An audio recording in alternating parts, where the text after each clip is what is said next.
Je vous pose la question. Dans un pays qui se respecte, qui se regarde en face.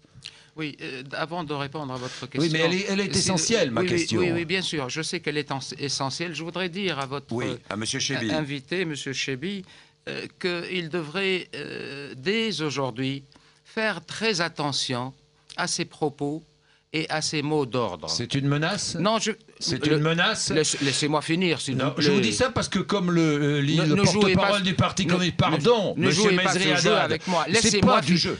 D'abord, c'est moi qui pose les questions. Oui, d'accord, mais vous m'avez invité, monsieur, pour répondre à vos questions, n'est-ce pas? Justement, laissez-moi poser ne posez pas les questions et ne posez pas les réponses. Je vous pose la question, est-ce que c'est une menace? Si vous me laissez terminer mon propos, vous allez comprendre ce que je veux dire.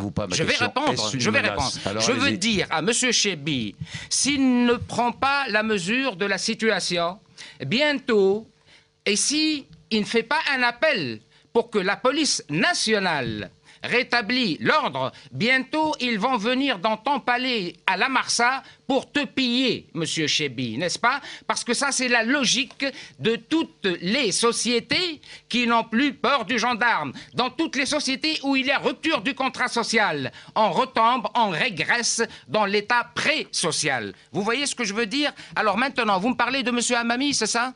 Ben oui, qui a été arrêté, porte-parole du Parti communiste, qui a été arrêté hier. Alors je vais vous dire, chez lui. Je vais vous rappeler un événement auquel j'ai assisté personnellement, témoin oculaire, il y a déjà une année, à l'aéroport de Tunis. Ça a fait la une des journaux ici. Monsieur Hamami a été agressé par la police à l'aéroport de Tunis. L'avion qui le ramenait à Tunis, moi je le prenais pour revenir à Paris. La scène s'est déroulée devant moi à 3 mètres.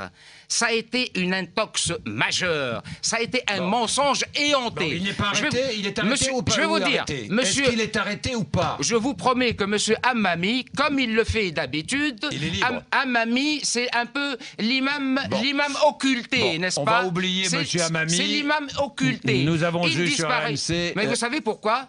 C'est parce qu'il y a compétition entre tous ces gens-là qui se prennent des gens déjà pour des présidents. C'est pour qu'on parle tout simplement de M. Hamami. Parlons de votre président. 23 ans de pouvoir. Alors parlons de votre président. Du pouvoir, pardon.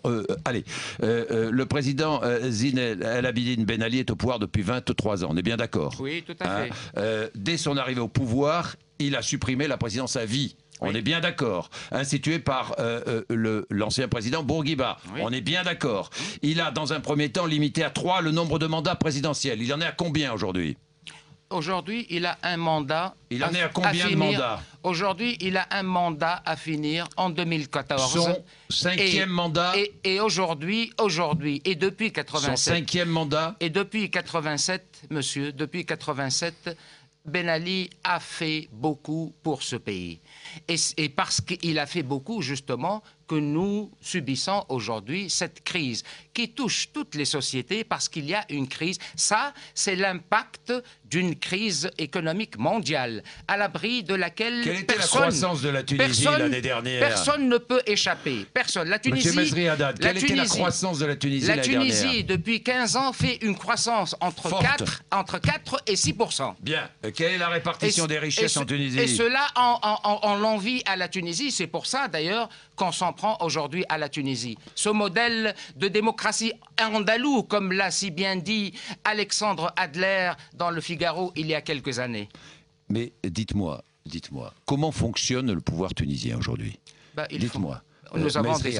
Il fonctionne comme un État moderne qui a des institutions. N'oubliez pas que cette République a été établie, fondée par le génie politique de Bourguiba, n'est-ce pas?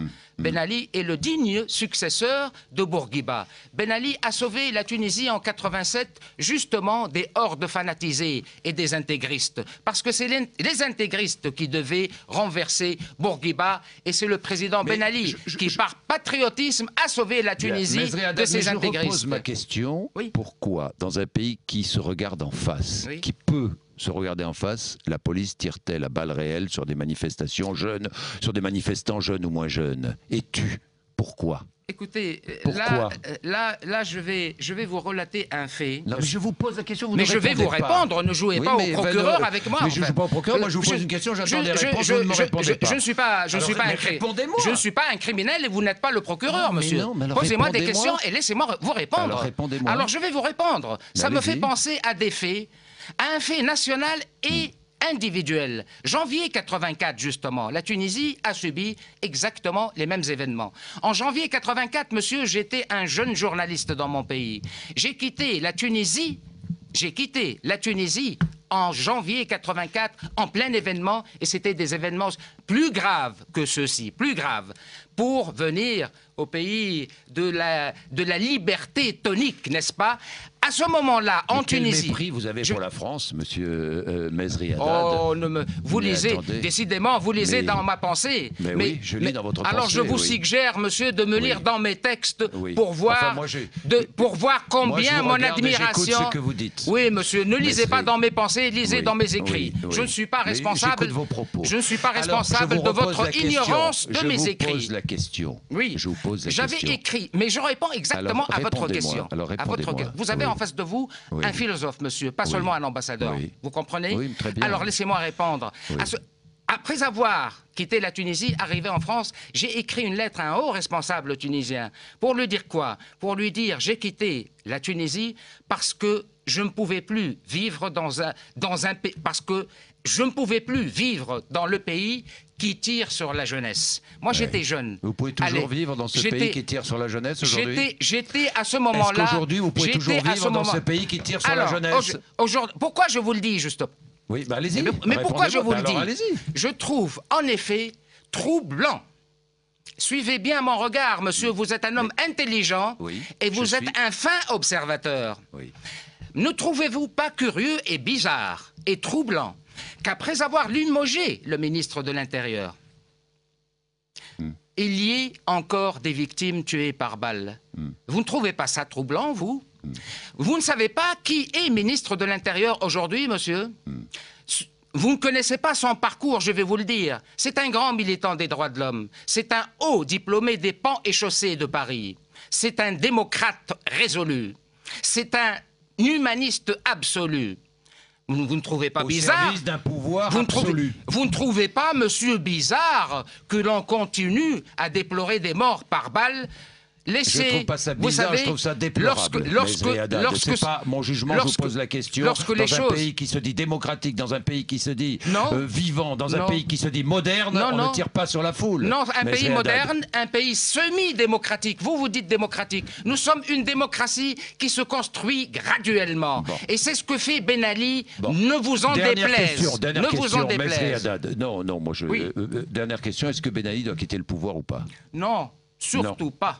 Ben Ali doit se maintenir au pouvoir parce que quoi qu'il arrive, parce que c'est le pays qui est menacé par les hordes fanatiques et les néo-bolcheviques qui sont leurs alliés stratégiques. Merci Mezri Haddad, ambassadeur de Tunisie auprès de l'UNESCO. Merci d'être venu nous voir. Merci, vous avez eu la parole. Et la prochaine fois, laissez-moi répondre. Comment? Mais je vous laisse répondre. Je vous remercie en tout cas vivement de m'avoir invité.